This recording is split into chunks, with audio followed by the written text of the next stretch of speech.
po. Kasi alas 10 na. Kaya magkape tayo.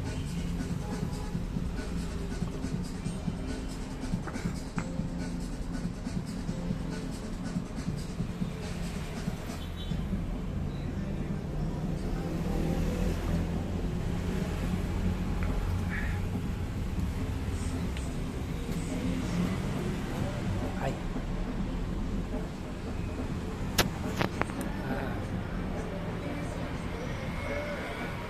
Yan o, wala nang kaulapo.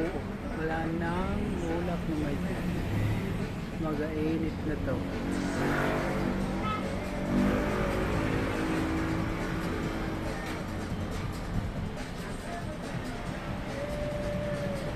Ayaw po na hapon sa iyo tanan.